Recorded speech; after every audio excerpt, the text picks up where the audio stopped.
꺼진 불도 다시 보자 제목으로 말씀을 증거하고자 합니다. 지금 꺼진 불도 다시 보자 하니까 우리 옛날에 구호로 많이 표 포스터 이런 데 많이 보았죠. 꺼진 불도 다시 보자.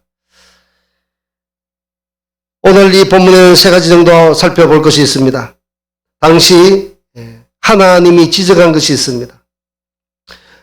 오늘 그 하나님이 이 본문에서 무엇을 지적했는지 그것을 한번 알아보고 우리는 그 하나님이 지적한 것을 참고 삼아서 불조심을 강조하는 표 포스터 꺼진 불도 다시 보자 이와 같이 우리의 신앙도 다시 한번 되돌아보아서 새롭게 꺼진 불도 다시 보자는 그 말은 경각심을 가진다는 뜻이죠. 불에 대해서. 그와 같이 우리도 신앙의 경각심을 가지고 앞으로 더 나은 믿음을 가지고 더 나은 신앙을 가지고 하나님 앞에 나아가고자 하는 그런 뜻에서 오늘 이 말씀을 증거하고자 했던 것입니다.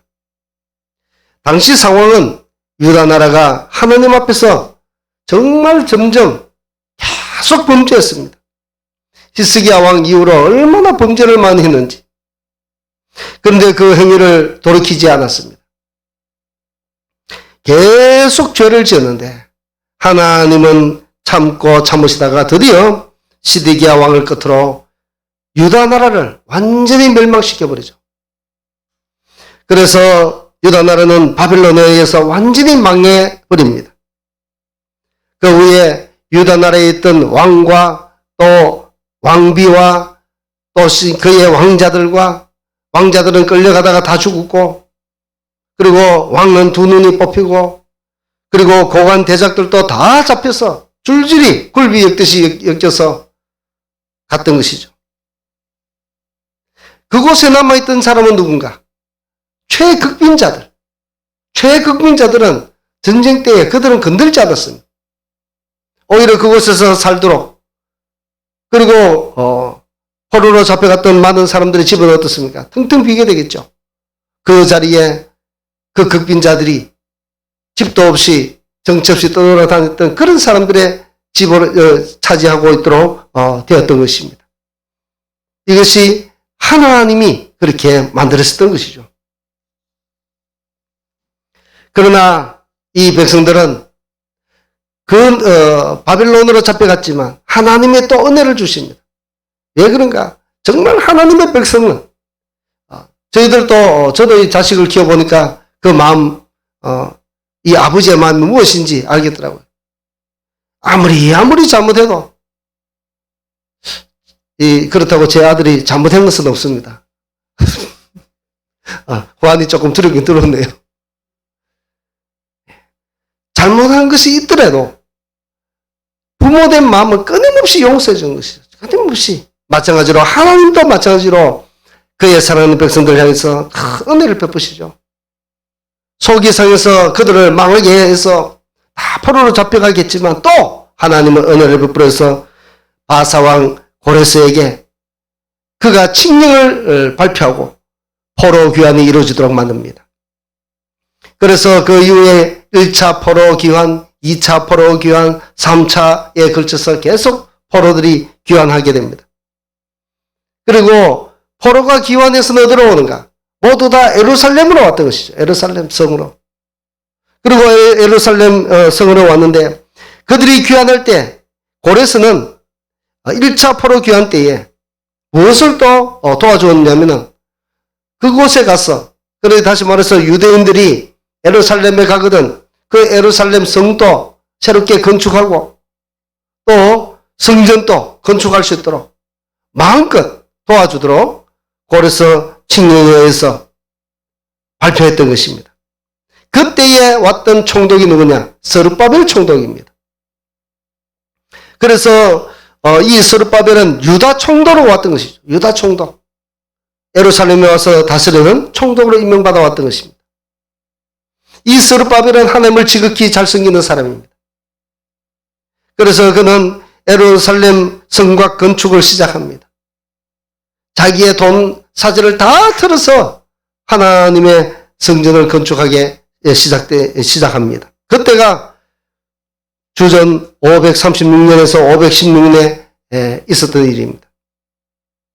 그러나 이렇게 하나님의 성전을 건축하고 성벽을 새롭게 쌓고 하니까 그곳에 있던 산발랏이나 여러 대적자들이, 다시 말해서 예루살렘 성전을 짓고 또 그곳에 유대인들이 정착한 것을 싫어하는 사람들이 있더란 것이죠. 그 대적자들에 의해서 방해를 받게 됩니다.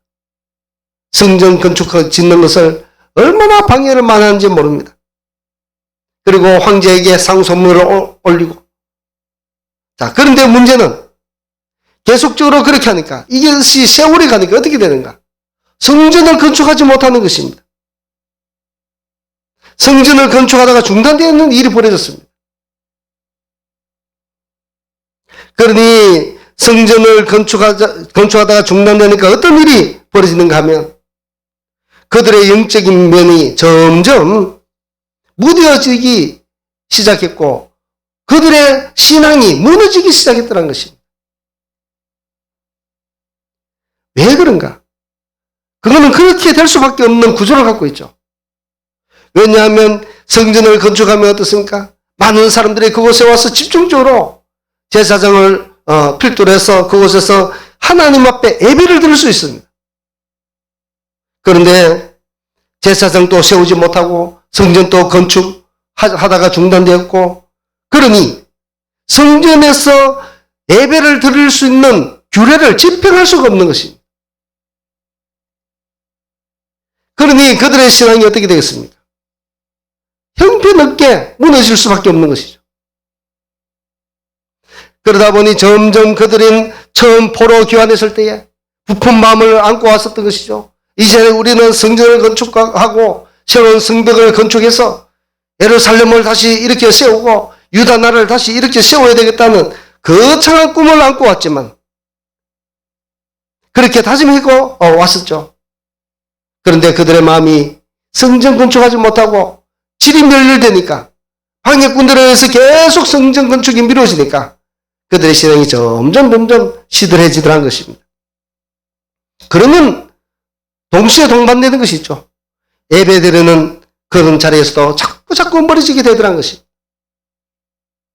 예를 들어서 코로나가 많이 발생됐을 때 교회는 어떻게 되었습니까? 코로나 때문에 많은 성도들이 교회 가지 못했습니다. 지금도 어떤 교회는 방역 패스에 충실히 이행한다고, 방역 패스 그러니까 주사 맞지 않은 사람들은 아예 교회 안에 들어오지도 못하게 한다고 그런 교회도 있더라고요. 어쩌다가 이렇게 됐는지. 자, 이렇게 코로나로 인해서 예배를 중단하거나 또 예배의 그런 시간을 많이 축소시켰습니다. 1부, 2부, 3부 하던 것을 축소시켜서 오전 예배만 드리고 집으로 가라. 그런 교회도 있었고, 또 어떤 교회는 너무 심한 곳에는 아예 교회를 당분간 몇 주간 나오지 못하게 했던 그런 교회도 있고. 자, 이런 일에 작은 교회는 작은 교회도 있었고 큰 교회도 그런 일이 있었습니다. 그런데 그런 일에 하나같이 동원되었던 또 그런 일에 충실히 했던 교회는 어떤 소리가 들린가 하면은 들리는 소문에 성도의 수가 눈에 띄게 적어지고 감소했다는 소리를 들었습니다. 그럴 수밖에 없는 것이죠. 하나님 앞에 매일 와서 예배드려도 될까 말까는 그런 상황에 오전 예배만 드리고 오후 예배는 가정에서 드리세요. 가정에서 예배 드리니까 됩니까? 안 되죠. 그리고 또 정부에서 정했던 그 큰 좌석에 몇 프로, 처음에는 1000명 앉는 교회도 몇십 명, 초기엔 그랬죠. 그랬더니 그때 수많은 성도들이 못 오고 어디에 했습니까? 유튜브로 아니면 줌으로 예배를 드렸던 것이죠. 그런데 그 예배가 옳은 예배가 되겠습니까? 한 주는 저도 이야기 들으니까 그렇더라고요. 한두 주 정도는 경건하게 들었답니다. 근데 3주, 4주 넘어가니까 그때부터 반바지 바람에 또 예배 시간에 물 떠러 왔다 갔다 하고 화장실도 왔다 갔다 하고 내 볼일 다 보고 예배가 아닌 것이죠. 자, 이렇게 되니 어떻습니까? 계속 성도 수가 줄어들기 시작했다는 것입니다. 여기저기서 들리는 아우성 소리가 들리더라는 것입니다. 이런 소식을 들었을 때 얼마나 마음이 아팠는지 모릅니다. 자, 지금 무슨 말을 하려고 하는가 하면은 교회에 나가지 않으면 자연히 우리의 믿음과 우리의 열정도 떨어지더란 것입니다.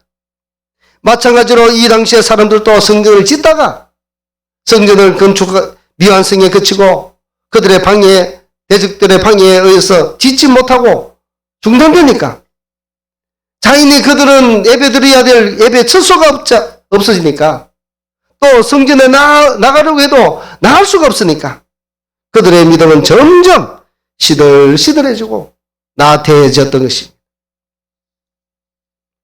바로 그러한 때에 하나님이 학개 선지자를 통해서 말씀을 하신 것이 오늘 본문의 말씀인 것입니다.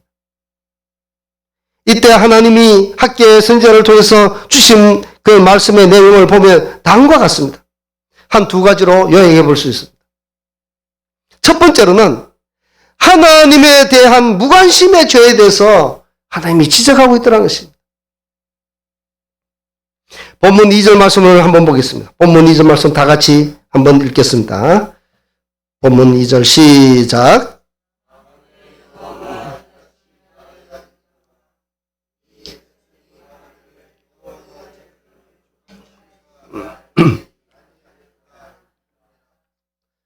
아멘. 자, 이렇게 지금 말하고 있는 것은 무엇을 뜻하고 있는가? 바로 이것은 그들의 삶이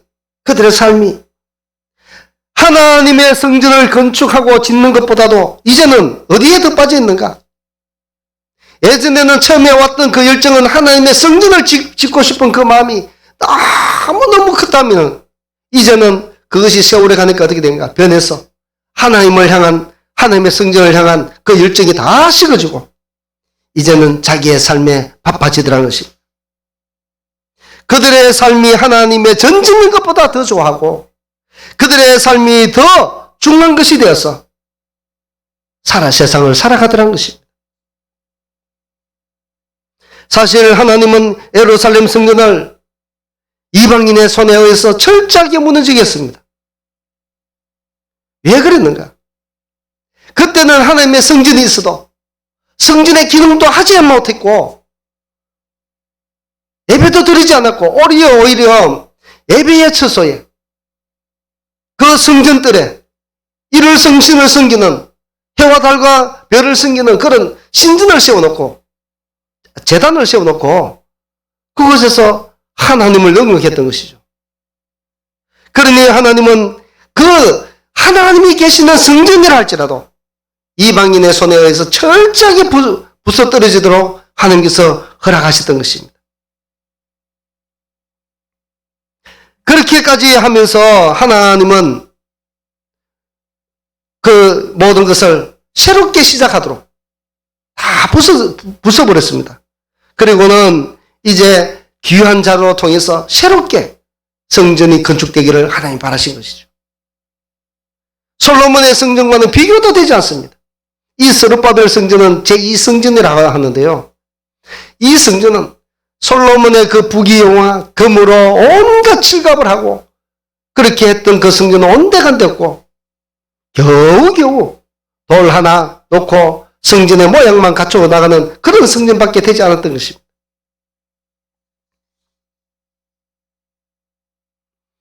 하나님은 비록 아프지만은 그 성전이 무너진 것은 아프지만은 그렇게라도 고육지책을 써서라도 극약 처방을 내렸던 것이죠. 그리고 이제 겨우 포로를 통해서 새롭게 하나님은 성전을 짓도록 하시고 그 성전 건축을 통해서 새롭게 하나님이 영광 받으시기를 원했는데 이제는 그들이 방해를 받다 보니까 중단되었던 그것이 하나님 앞에서는 크게 불경한 것이 되었다는 것입니다. 하나님이 이스라엘 백성들을 포로 귀환시킨 것은 다 하나님의 은혜에 의해서 포로가 귀환되었던 것이죠. 아무나 포로가 귀환되는 것은 아닙니다. 하나님의 은혜로 귀환되었다면 그들이 온 힘을 다해서 적극적으로 전쟁을 하면서까지라도 그들은 성전 건축을 지어가야 되는데 그렇지 않다는 것입니다. 이것이 점점 예배의 처소 멀어지고 또 하나님에 대한 기억도 멀어지니까 이것이 무엇인가? 바로 이것이 하나님에 대한 무관심의 죄였다는 것입니다. 그것을 지금 하나님이 지적하고 있다는 것이죠. 그래서 혹 우리는 저와 여러분들도 이와 같은 죄를 혹시는 우리가 범하고 있지 않는가? 예전에 뜨거웠던 그런 신앙의 열정들은 우리는 식지 않았는가? 이 이스라엘 백성들이 포로 귀환 때는 얼마나 뜨거웠겠습니까? 성전에 돌 하나 놓을 때 그들의 가슴은 벅찼었겠습니다. 그러나 세월이 가다 보니까 그들의 신앙이 자꾸 식더란 것이죠. 우리들의 모습은 어떻습니까? 여러분들의 모습은 어떻습니까? 하나님은 무엇을 원하시는가? 하나님은 다시 일어나서 그 뜨거운 열정을 회복하기를 원하시더라는 것입니다.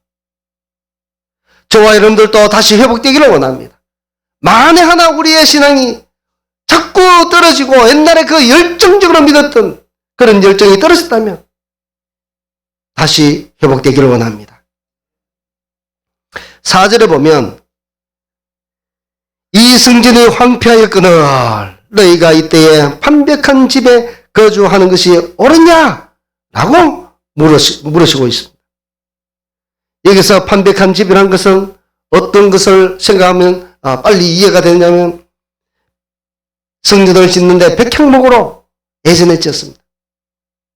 그 백향목으로 솔로몬은 그 레바논에서 백향목을 많이 수입을 해서 그것을 가지고 백향목을 가지고 집을 지었는데 그 성전을 지었는데 지금 여기에 판벽한 집이란 건 무엇인가? 이 백향목 판재로 가지고 자기들의 살 집을 지었다는 것입니다. 다시 말해서 이것은 무엇인가? 최상의 것으로 그들은 살기 좋은 자기의 집을 위해서 백향목과 같은 그런 좋은 집을 짓고 살고 있더라는 것입니다. 그것을 가지고 말씀이 판벽한 집에 이때에 판벽한 집에 너희가 그곳에 거주하는 것이 옳으냐? 라고 이야기했던 것입니다. 이 말은 이제 다시 돌려서 하나 직설적으로 이야기하자면 내 집은 놔놓고 내가 그 내 성전은 두고 너희의 집만 치장을 잘하고 너희만 좋은 집에 살고 있는 것이 그것이 옳으냐? 라고 말씀하는 것입니다. 그래서 우리는 이것을 어떻게 생각해야 되는가? 저와 여러분들도 이것에 대해서 다시 한번 깊이 우리도 오늘날 고민을 해봐야 된다는 그 말씀입니다. 왜냐하면 우리도 예배의 자리 뜨겁게 사랑하면서 나온 것이 아니라 오늘날은 어떻습니까? 살기 좋은 환경이지 않습니까? 돈만 주면 오만 대, 좋은 데 다 갑니다. 그래서 몇 시간을 비싼 기름을 소비해가면서 그것도 그곳에 가서 돈을 주고 구경도 하고 때로는 맛있는 것을 많은 돈을 들여서라도 그곳에 음식을 먹고 돌아오기도 합니다. 자, 이렇게 우리가 그런 것에는 적극적으로 나서면서 우리가 하나님 앞에 나가고 하나님 앞에 예배드리고 이러한 일에 과연 우리의 모습들은 어떤가? 혹이 우리가 이런 자리에 우리의 모습들이 노는 곳에 더 좋아하고 하나님 앞에 나오지 못하고 더 우리의 환경, 문화 이런 것에 더 즐거움을 찾는다면 우리 역시도 마찬가지로 판벽한 집에 거하는 사람들과 같더라는 것입니다. 따라서 저와 여러분들도 이제부터 하나님 앞에 더욱더 예배로 찬양으로 전도로 집중해 나가는 저와 여러분들이 되기를 원합니다. 하나님은 그것을 지금 원하신다는 것이죠. 두 번째로 하나님 앞에서 자기 행실을 살피지 않았던 죄를 지적하고 있습니다. 자기 행실을 살피지 않던 죄. 우리는 사회생활을 하다 보면 많은 사람을 만납니다. 수많은 사람을 사귀거나 대화하거나 또 접하며 살아가게 됩니다. 그때 어떤 사람은 한 번 보고 또 보고 싶은 사람이 있습니다. 그런데 어떤 사람은 다시는 보고 싶지 않은 사람도 있습니다. 이처럼 안 만나보고 싶은 그런 사람들 중에는 이런 사람도 있겠죠. 뭐 여러 가지 유형이 있겠지만 눈치 없는 사람도 어떻습니까? 눈치 없는 사람과 있게 되면 그 눈치 없는 사람 자꾸 만나고 싶은 마음이 안 생길 것입니다. 모르겠습니다. 제가 또 눈치 없는 사람이었는지 모르겠습니다. 눈치 없는 사람은 대화하고 싶은 마음이 안 생기죠. 왜냐하면 워낙 눈치가 없으니까. 자, 눈치를 너무 보는 것도 문제겠지만 눈치 없는 것도 문제죠. 여기서 눈치란 것은 내가 앉아 있어야 될 자리인지 빨리 떠나야 될 자리인지 아니면 내가 말을 해야 될 자리인지 아니면 내가 말을 하지 말고 입을 다물고 있어야 될 자리인지 좌우 분별을 못하고 해야 될 자리에 하고 안 하고 안 해야 될 자리에 하고 한다면 그 사람은 눈치 없는 사람이 되는 것이죠. 그렇지 못한 반대의 사람들을 말할 때는 어떻습니까? 눈치 있는 사람이에요. 눈치 있는 사람은 어떻습니까? 정말 빠르게 눈치 있게 잘 행동을 합니다. 자, 본문 5절을 한번 보시기 바랍니다. 본문 5절. 본문 5절을 보면 그러므로 이제 만군의 여호와가 말하니 이같이 말하노니 너희는 너희의 행위를 살피지니라. 자, 이 말씀의 뜻은 무엇인가 하면 지금 이스라엘 백성들이 1차 포로 귀환을 했습니다. 이때는 너무 기쁜 나머지 하나같이 모두가 일심으로 성전 건축을 열심히 했습니다. 앞에서도 말했듯이 차츰차츰 방해가 시작되니까 그들은 공사가 중단되고 그러다 보니까 그들의 신앙이 점점 나태해졌다 했습니다. 자, 하나님 편에서 보면 어떻습니까? 하나님 편에서 보면 빨리 성전을 짓고 내 백성들이 내 앞에 와서 순수하게 다시 믿음을 가지고 하나님 앞에 나오기를 원하시는 것이 어떻습니까? 하나님의 마음이죠. 바로 이 하나님의 마음을 살피고 눈치 있게 할 수 있는 사람은 무엇입니까? 성전을 건축을 해야 되는 것이죠. 그런데 어떻습니까? 눈치 없는 이 이스라엘 백성들은 하나같이 나태해져서 나도 모르겠다. 너도 모르겠다. 나도 모르겠다. 이제는 다시 성전을 짓고자 하는 의욕조차도 없었던 것이죠. 혹시 우리들도 이런 상태에 있는 것은 아닌지, 하나님을 사랑하는 그 마음, 뜨거운 마음도 없고 예배드리고 싶은 그 뜨거운 열정도 없고 마지못해서 교회의 마당만 밟는 혹시 그런 마음은 아닌지. 그래서 지금 하나님은 그들에게 내려주신 처방은 무엇인가? 눈치 없는 그 이스라엘 백성들에게 내려준 처방은 너희들의 행위를 되살펴 보라는 것입니다. 너희들의 행위를. 저와 여러분들도 지금 우리가 믿음생활, 신앙생활 잘하고 계실 줄 믿습니다.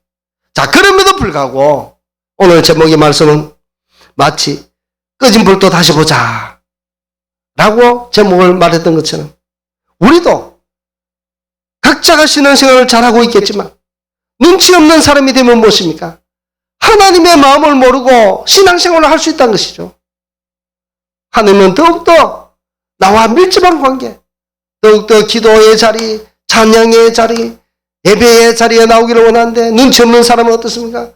계속 예배의 자리에 빠지기를 원하고 가지 않으면 어때? 오후 예배 가지 않으면 어때? 뭐 여러 가지 핑계를 대면서 이 모든 것들이 눈치 없는 행동들이죠. 그래서 다시 한번 우리의 신앙을 점검해보자. 주님께서 지금 말씀하셨습니다. 하나님은 너희의 행위를 살피라. 바로 오늘날 저와 여러분들의 신앙도 살펴봐야 될 시점인 것 같습니다. 요즘 얼마나 믿음 지켜내기가 힘든지 모릅니다. 따라서 우리는 어디서 내 믿음이 떨어지고 어디서 내가 주님을 향하는 그 뜨거운 열정이 있었던 그 옛날의 모습은 온데간데 없고 지금은 내 열정이 이렇게 식어졌는가? 다시 한번 점검해서 하나님이 기뻐하시고 원하신 것이 무엇인지 눈치 없는 사람이 아니라 눈치 있게 하나님이 원하신 것이 무엇인가 알고 우리가 그것을 위해서 최선을 다하면서 다시 한번 우리의 신앙의 열정이 회복되는 그런 우리 모든 성도들 되기를 주님의 이름으로 축복합니다. 기도하겠습니다. 사랑과 은혜가 충만하신 하나님 아버지, 오늘 또 학계 선제로 통하여 주신 말씀을 묵상하였습니다. 주님, 우리의 신앙도 혹이 떨어졌다면 다시 한번 성령으로 불태워 주시고 뜨겁게 하여 주옵시고 우리의 신앙이 다시 한번 살아날 수 있도록 은혜와 자비를 베풀어 주시옵소서. 주님, 다시 한번 우리의 행위를 살펴볼 수 있는 그런 지혜를 가지게 하여 주시옵소서. 내 열정이 어디서 식었는지 다시 한번 생각하여서 그 열정을 되살리며 하나님 앞에 더욱더 뜨겁게 사랑하며 예배드리며 나아갈 수 있는 저희들 심령 되게 하여 주시옵소서. 이제 흩어지면 한 주간 보지 못한 상태에서 또한 각자의 처소에서 살아가게 됩니다. 하나님, 우리의 성도들의 모든 삶들을 눈동자와 같이 지켜주시고 한 주간 동안 또 주님을 뜨겁게 사랑하며 살아가는 한 주간이 되게 하여 주시옵소서. 모든 것 감사드리며 살아계신 우리 주 예수 그리스도의 이름으로 기도드립니다.